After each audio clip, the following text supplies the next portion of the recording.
come.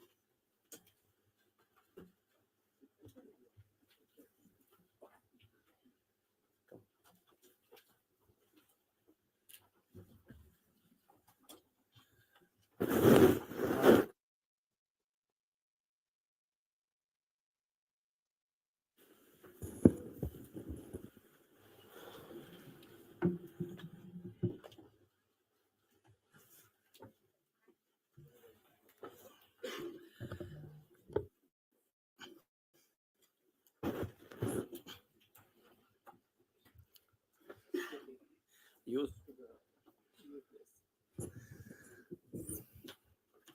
Yeah, I think where are the photographers? They have taken?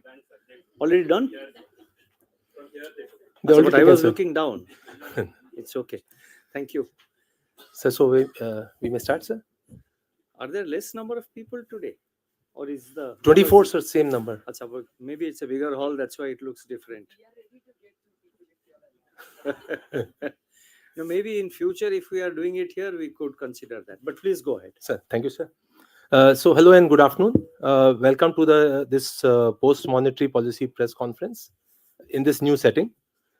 Friends, we have with us Governor Reserve Bank of India, Shri Shaktikanta Das, Deputy Governors, Dr. M.D. Patra, Shri M. Rajeshwar Rao, Shri T. Ravi Shankar, and Shri Swaminathan J.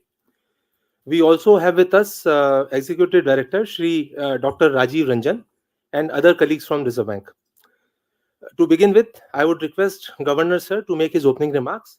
After that, we will have the question answer session. Sir, please. Thank you, Puneet, and good morning and welcome to all of you. As I already said, season's greetings to each one of you. These are main highlights in my monetary policy statement. I'm not going to say anything new, drawn from the MPC. So I would like to make about totally 9 points, and I'll be quick. First, India's growth story remains intact. Second, inflation is on a declining path, although we still have a distance to cover. There are significant risks to the inflation outlook, and these risks cannot be underestimated. We need to remain vigilant. Number 3, the balance between inflation and growth is well poised. Number 4, the external sector remains stable and reflects the strength of the Indian economy. 5, forex reserves are scaling new peaks. 6, the financial sector remains sound and resilient. 7, the Reserve Bank will continue to be nimble and flexible in liquidity management operations. 8, today's monetary policy action gives greater flexibility and optionality to the MPC to act in sync with the evolving conditions and the outlook. I'd like to repeat this. Today's monetary policy action gives greater flexibility and optionality to the MPC to act in sync with the evolving conditions and the outlook. 9, we are acutely aware that there is no room for complacency,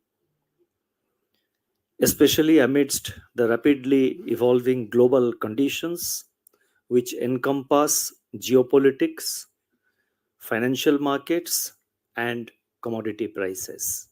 Thank you. Thank you, sir. Before we begin, I will request our media friends present here to please wait for your turn. You may see my colleagues on both sides of the aisle with mics in their hand. So as I call out your name, they will hand over the mic to you. In the interest of time, humble request, please restrict to one question per person. And if time permits, we may consider some other questions. Sir, as mentioned, sir, there are 24 participants from media today. And with your kind permission, I'll call out the names. So I'll start with Ms. Lata Venkatesh from CNBC. Lata Venkatesh from CNBC. Thank you very much for the opportunity. Thank you, Governor. Uh, even if you cut, do you think? I mean, as in when you cut, do you think the fact that deposit rates are acutely being fought for and are high, do you think it will get percolated at all, and therefore or transmitted at all, and therefore, what is your assessment of when deposit rates may peak off? Have they peaked off? You see, the interest rates or the policy repo rate, the decision of the MPC will be determined by the growth inflation dynamics. And we have been saying that repeatedly, depending on the overall inflation outlook and the growth outlook, as mandated under the monetary policy, the interest rates the MPC will decide with regard to the policy repo rate. Now, the lending rates, the deposit rates, and other money market rates naturally will move in tandem or in response to the to the policy repo rate decided by the MPC. MPC, of course, takes into account multiple factors. Financial stability aspects and other aspects are taken into account. While primacy is given to inflation outlook and growth, MPC does take into account several other factors. But money market rates, including deposit rates or credit rates, they respond to the policy. And all factors are kept in mind by the MPC before taking decisions. No, I can't say whether interest rates or the deposit rates, the credit rates or the deposit rates are peaked. It's for the lenders, the banks and NBFCs to decide. These are commercial decisions in response to the overall economic conditions. Thank you, sir. We'll have Mr. Manojit Saha from Business Standard. Good afternoon, sir. Uh, Now you have changed the stance to neutral, while you have said that the moderation in headline inflation is expected to reverse in September and going to stay elevated. So the elephant has not really come back. He's still around. I mean, he's still in the forest. So why the change in stance to neutral when inflation is expected to stay elevated? I think you missed the shift from elephant to the horse. The horse, with lot of effort, the horse has been brought into the stable. We cannot, we have to be very careful before opening the gate of the stable, because there is every chance that the horse will again, the inflation horse will simply bolt again. We have to hold it in tight leash and have greater confidence and alignment of the inflation with the target. But specifically, what was your question? Why the change in stance at a point when inflation is expected to stay elevated? No, you see the near term outlook, if you see the statement, if you read the statement carefully, what we have said in the statement is that September it is going to be high. The data will be released on Monday. October also it is expected to remain high, maybe around 5% or so. And mainly on base effect factors, as well as uptick in certain components of food inflation. So in the near term, the inflation is remaining high, but thereafter there is moderation going into the third quarter. And also we have given the number for for the third, fourth, and also for the first quarter of next year. So we have now greater confidence that inflation is moderating, but we are acutely aware that there are significant risks. I have made a reference to the data released just about a week ago by the FAO and the World Bank with regard to the commodity prices, including food also. We have to be very careful. So, therefore, we have changed the stance at the moment because we see that growth and inflation, they're well poised. The balance is well poised. So, the MPC considered it appropriate. The timing is appropriate to shift the stance to neutral. So it's a pivot. No, that is for you to assess whether it's a pivot. And neutral stance, as I said in the statement, it gives us optionality and flexibility to take decisions. Thank you, sir. We'll have Mr. Anup Roy from Bloomberg. Thank you, sir. Governor, you changed the stance and you gave a very strong statement that inflation, you are seeing some durable signs of inflation moderating towards the target. Given that you prefer clear communication and transparency, is that a very strong signal for a rate cut or pivot in December policy or even before that out of policy? I think I'll request Deputy Governor Michael Patra to take that question.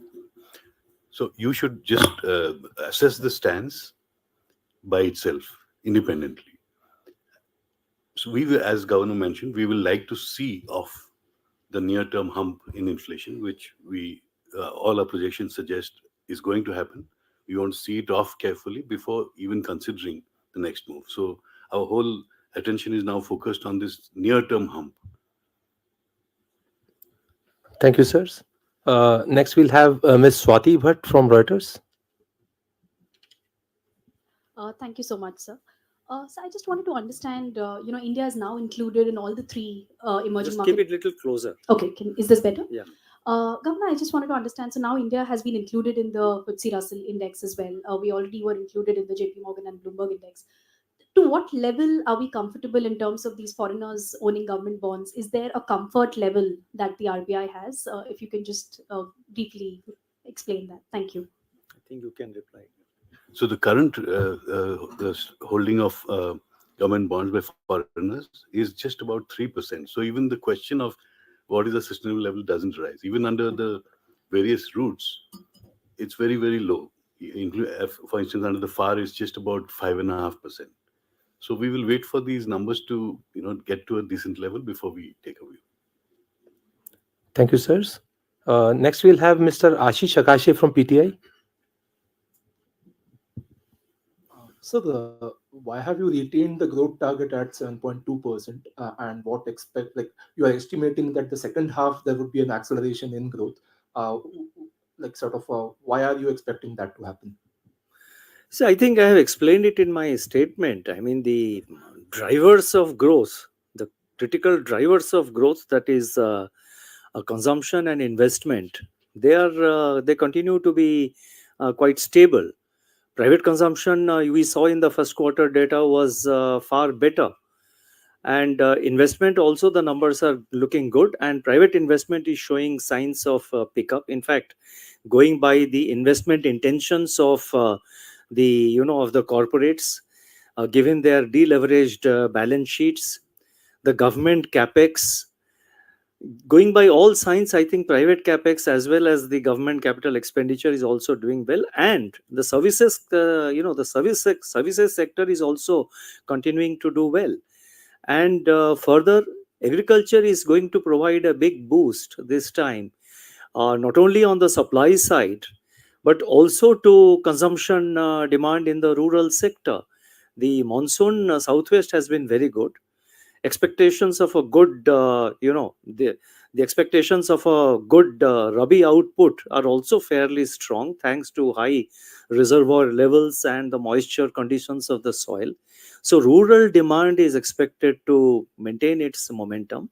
Urban demand remains steady and will get support from buoyant services sector. So if you put all these things together, I think it gives us, the number that we get is 7.2%. And as I have already articulated, the first quarter numbers should not be, which came at 6.7%. It was primarily due to lower expenditure by both central and state governments. Maybe because of it coincided with the election season. In fact, but we now get a sense that both state and central government expenditures will meet their budget figures, will meet their budget estimates. An important aspect also, which has been perhaps missed out, but which was highlighted in the State of Economy Bulletin article of which was released in September, in the last month's bulletin article. Now, if you sort of The first quarter, the subsidy payout was very high by the state governments in particular, and also to some extent by the central government. So GDP is basically GVA plus subsidies, no, sorry, plus indirect taxes minus subsidies. That is plus indirect taxes minus subsidies. Subsidies were very high. In fact, if you take out the effect of the subsidies, the GDP growth would have been quite above 7%. I do have the number, but I don't want that to be a headline. The actual GDP growth would have been upwards of 7%. But that is a statistical aspect. We don't go by statistical factors. We go by real economic activity at the ground level. And I have just explained why we are sticking to 7.2%. We just have the first quarter data.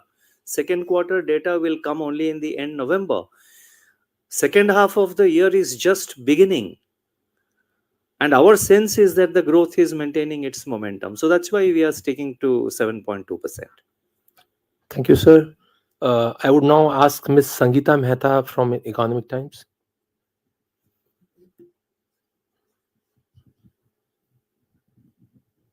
Thank you, Governor.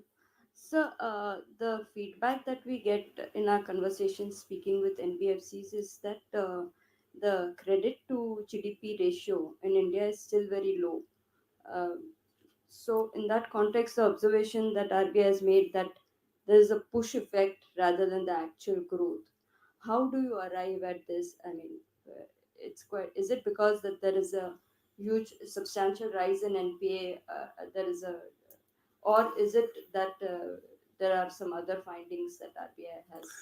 You see, the push effect is confined to certain NBFCs. I am not generalizing for the whole NBFC sector. I said it also very clearly that the overall NBFC sector is doing, is maintaining good, remains stable and has good health. But more specifically, I would request DG Swaminathan to reply to that question. Yeah, thank you, sir. So as Governor said, this particular messaging was for a set of players on the one hand, on the other hand, to certain select segments in which we see an outlier growth. And these segments were called out earlier as well in our last year's prudential action. And the commentary that you would see from the June data as well as July, August numbers, September numbers are still awaited, is that there are certain elevated slippages and little higher credit cost being seen in select segments. So the messaging is targeted towards such of those NBFCs which are pursuing a high risk, high growth strategy, and also to certain segments which are likely to get into stress in our estimate. So it's not a generalized message, so it has to be seen in that context. You have to wait. You have to wait for that. Again, you have to read the governor's statement. The last line very clearly says we are watching the incoming information and then take measures as may be appropriate. It's again contained in the statement itself. The three segments have been already mentioned in the statement. Yeah. Thank you, sirs. I'd request to please speak in the mic, because here, if you don't speak in the mic, people won't get it outside. Next is Ms. Hamsini Karthak from Money Control. Thank you, Governor. Mic closer. Yeah. Thank you, Governor. My question is actually a continuation on the NBFC side, more specifically to microfinance loans. Microfinance as a pocket is getting considered as a 7 to 9% credit loss kind of a sector. And most of the players in the industry believe that that can be priced in. The risk can be priced into the interest rates as well, which is having a somewhere a counterproductive effect on the rate of interest. Partly you called it out today as well. To counter that, is there something that you which is in the works that you would be looking at? Because and how much do you believe in the current market that pricing the risk is quite possible for you all? If I can add on to the question, the microfinance industry has also, where the banks and NBFCs, they put forth for some revisions to the norms that came out a couple of years back. Is that under consideration? Would you be open to amending some of the norms there? I think I would request DG Rajeshwar Rao to take that question. No, I think there is no real contradiction in the issue which we are highlighting. The lenders are expected to price the true risk of exposures, and interest rates cannot be disproportionate to the risks. The higher credit losses which you're referring to possibly reflects poorer underwriting standards, and that's exactly the message we have been giving, that the underwriting standards have to be strengthened so that the risk is properly priced. If that happens, then there is no real contradiction, and the borrowers will get the rates which are more appropriate. As regards the feedback on the MFI guidelines, we are getting feedback. We will review at an appropriate time and see if any revision is warranted at that juncture. Thank you sir. अब मैं जी business से श्री ब्रजेश कुमार को आमंत्रित करूंगा अपना प्रश्न पूछने के लिए. Thank you sir. सर, आपने एनबीएफसीज के बारे में बात की कि ग्रोथ एट एनी कॉस्ट, लेकिन हाल में कुछ ऐसे इंसिडेंट्स हुए हैं जहां पे बैंक स्टाफर्स को सुसाइड करना पड़ा. एटलीस्ट दे क्लेम कि उन्होंने सुसाइड किया इस वजह से, क्योंकि उन्हें बहुत सारे टारगेट दिए जा रहे थे जो मीटअप नहीं कर पा रहे थे. तो आपने एनबीएफसी पर तो बात कही, लेकिन बैंक वाले पार्ट पर भी क्या आपको ऐसे इनपुट्स हैं या आप कुछ सोचेंगे इस बारे में? देखिए, मैंने भी देखा न्यूज़पेपर में जो इंसिडेंट, एक दो इंसिडेंट्स जो है उसके बारे में हम लोगों ने भी न्यूज़पेपर में देखा है. और हमारा सुपरविजन जो है वो बहुत इफेक्टिवली और बहुत deep supervision we are doing, and we are engaged with the bank. 2 या 3 इंसिडेंट के ऊपर हम बिल्कुल जनरलाइज करने के लिए, सिस्टम के लिए जनरलाइज करना ठीक नहीं होगा. जो 1-2 इंसिडेंट हुआ है उसमें क्या फैक्ट्स थे वो इन्वेस्टिगेटिव एजेंसीज जो है वो उसका जो है वो इन्वेस्टिगेट कर रहे हैं, वो नतीजा उसमें निकलेगा.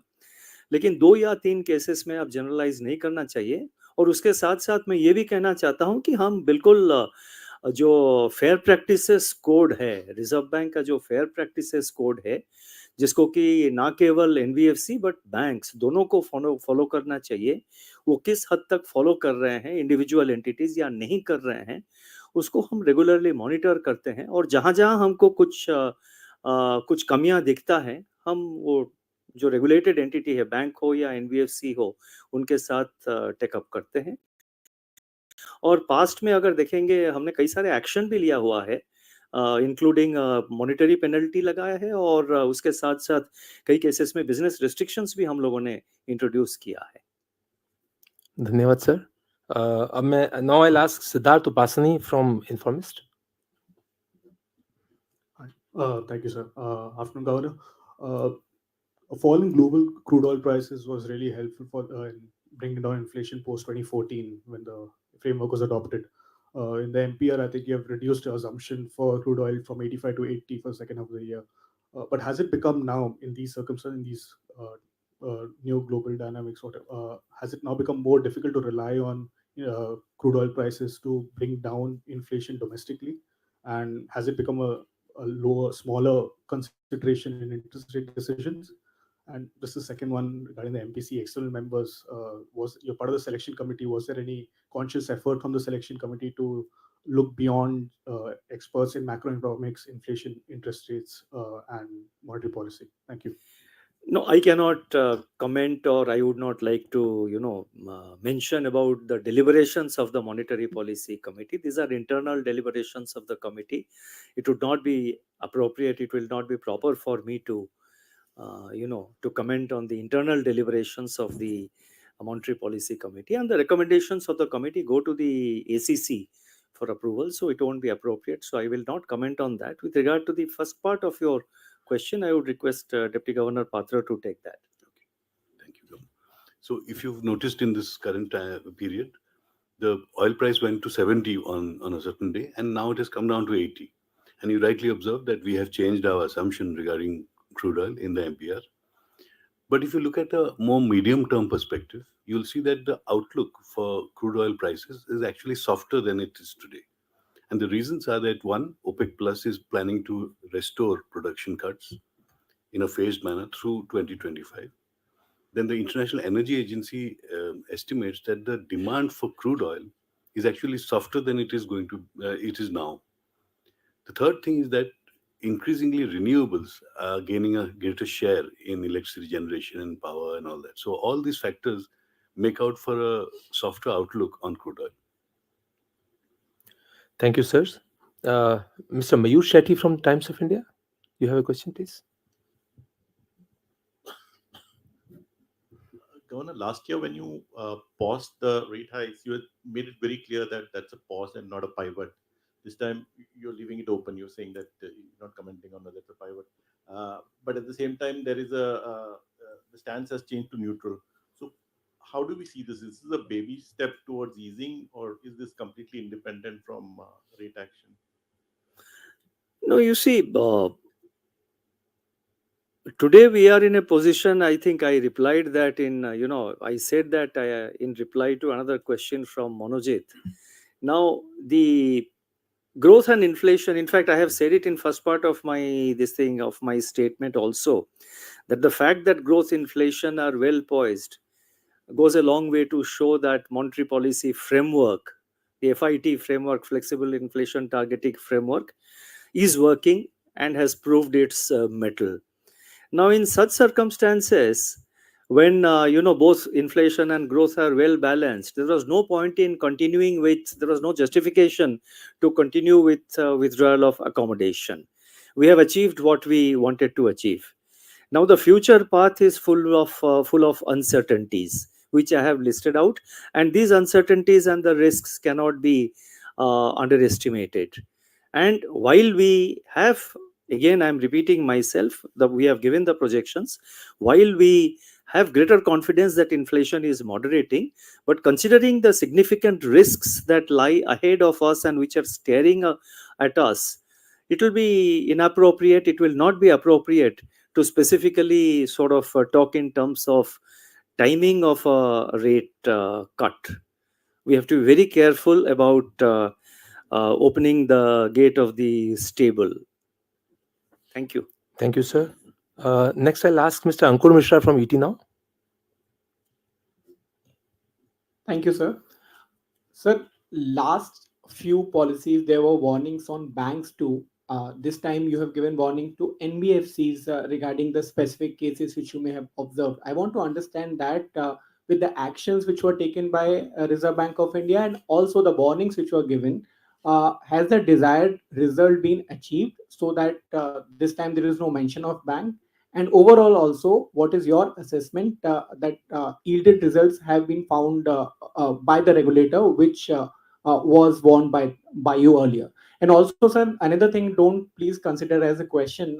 What is the reason you have changed the animal from elephant to horse this time?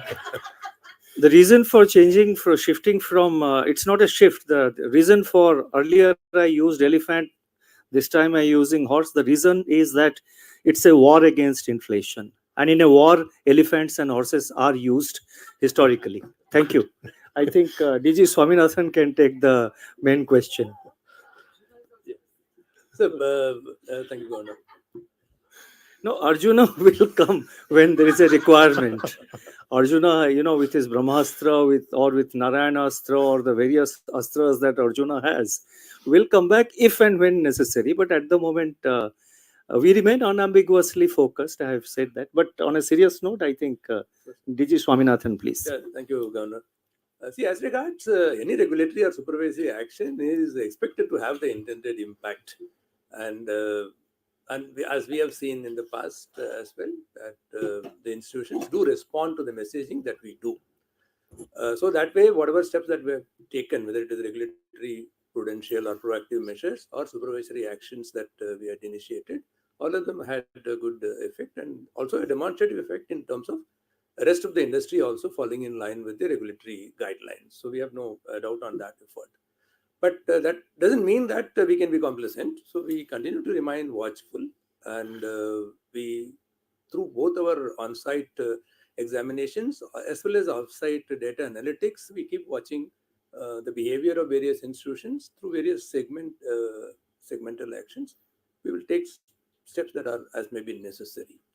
And in each of the speech, a certain theme is given, focus is given for aspects that are considered relevant for that month. So at certain point, we were messaging to the banks, and today, because these are 2-3 items that were more relevant to NBFC, it was highlighted. But if you have observed it closely, the closing of that paragraph was covering all institutions, not just NBFC. So the messaging is common. And also, just I would like to add, which is again there in the statement, We don't treat banks and NBFCs or any other financial institutions as adversaries. We work closely with them in a spirit of cooperation, and as I have said in my statement, we always expect self correction, and we give enough time to the, whether it's a bank or an NBFC, to take necessary corrective measures at their end. We encourage them to do that. So it's not an adversarial relationship, but as a regulator and supervisor of the financial system of the country, it's our duty to point out where we see possible or potential risks becoming more serious, and advise them to take corrective actions. Thank you, sirs.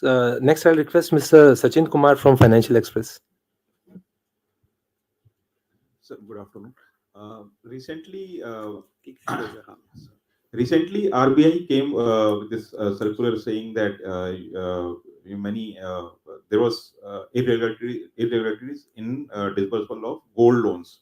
So I wanted to understand this: how big was this problem, and which segments of in the sector, for example, banks, fintechs, NBFCs, who were where did you find this things happening more? And if we go back little back, so we have seen that you have taken actions also with regard to KYC and ITs. So the second part is there are you seeing an increase in tendency to overlook norms?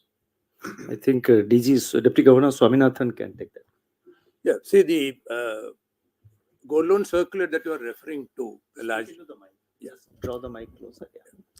So the gold loan circular that you are referring to was issued on the basis of Little nearer, little closer. Yeah. The mic will not, TV will not pick up. Yeah.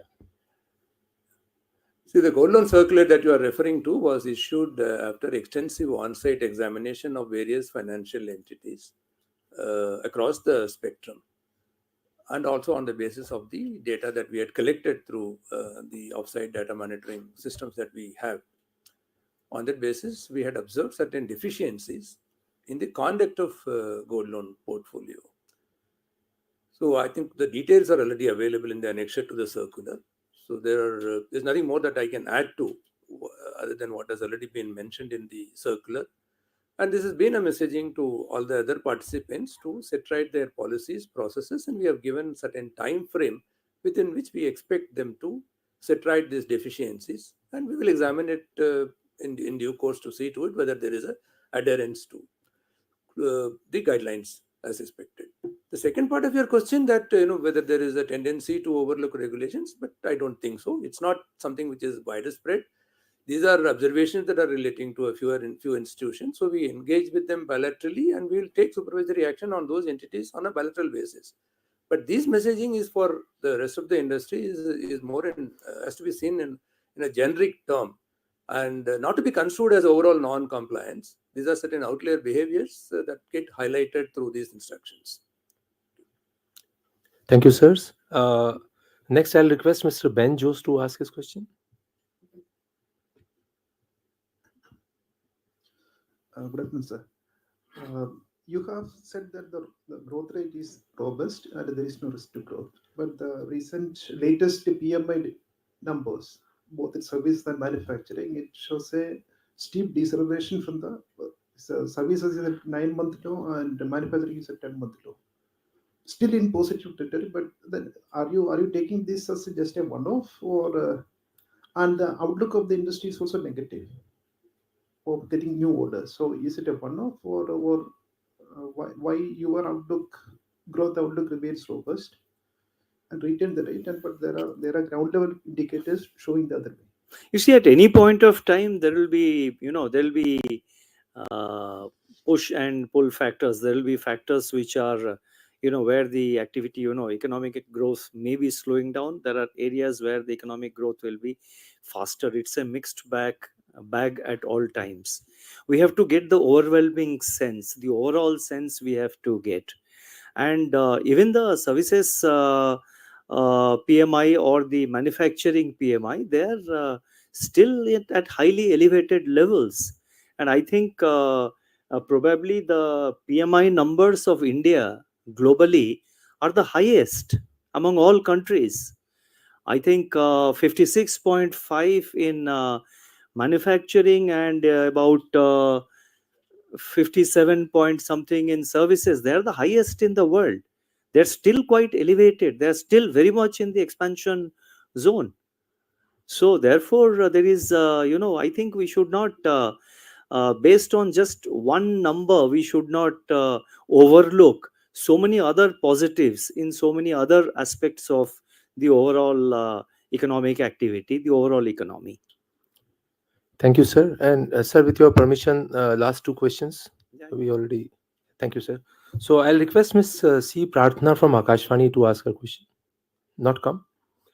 Okay, Mr. Laltendu Mishra, if you like to ask question.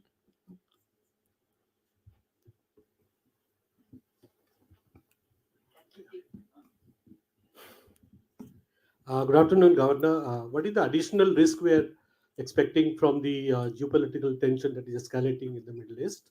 And what are the safeguards we are having? Thank you so much. We have cited geopolitical risk as one factor that is in our balance of risks. But as Governor mentioned, our own growth and inflation dynamics are quite robust. And we have also been building up buffers against spillovers from the rest of the world. So we are, I think we are more confident about the evolving situation for India than we were a few months ago. Thank you, sir. Finally, we'll have Mr. K. Ramkumar from Hindu Business Line. Thank you, sir. Sir, you in your statement you had dwelt at length on this FIT framework actually. Okay, so just wanted to understand, why did you spend so much time on that particular statement? Is there any kind of review you are considering for that band, also a tolerance band for inflation? Anything up this actually? Yeah. You see, I started by saying that the MPC framework, FIT framework has completed 8 years. Two monetary policy committees, in the sense that with different external members. Already that is over. Now we have a third set of external members of the MPC. MPC has completed 8 years, and today's meeting was the 51st meeting of the MPC since its inception. So this is a moment to introspect and to see how the framework has worked.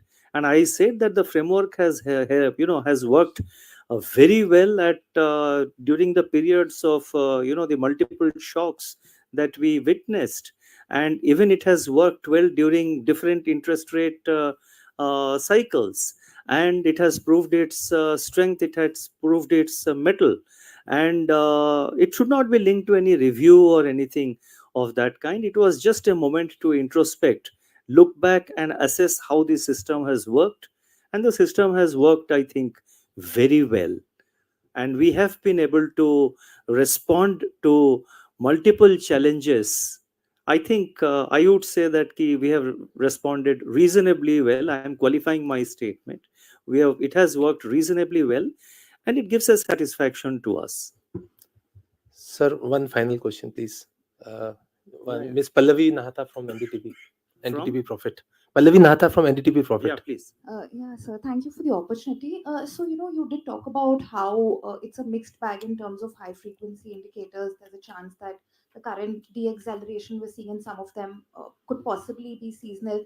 But given that you've also highlighted some of the upside risks to inflation, are we then also looking at maybe one possible scenario where higher interest rates could possibly impinge on growth going forward, given that we have fairly ambitious growth rates projected for Q3 and Q4? At the moment, we don't see any evidence of of higher interest rates impinging on growth. Growth continues to be very robust. Investment intentions are quite visible. And at the moment, we don't have any evidence to say that it is impinging on growth. And these high rates have been there now for 2 years, more than 2 years. In fact, I think in 2022 February was the last hike when it was. Sorry, 23 February. I'm sorry, 22 we started the rate hike cycle. 23 February was the last hike, because from April it was a pause. So right, right from February last year, it's already 1.5 years. The growth is holding firm, holding steady. So it won't be correct at this point of time to say that, or to say that key growth is impinging on the interest rates are impinging on growth. I think economic activity is well sustained. Thank you so very much, sir. With this, we come to the close of this press conference. I thank the top management of the Reserve Bank for taking the questions. I would request the media friends to take the door at the back on that side and to come outside. Thank you, everybody, and have a pleasant day. Thank you very much. Is it switched off?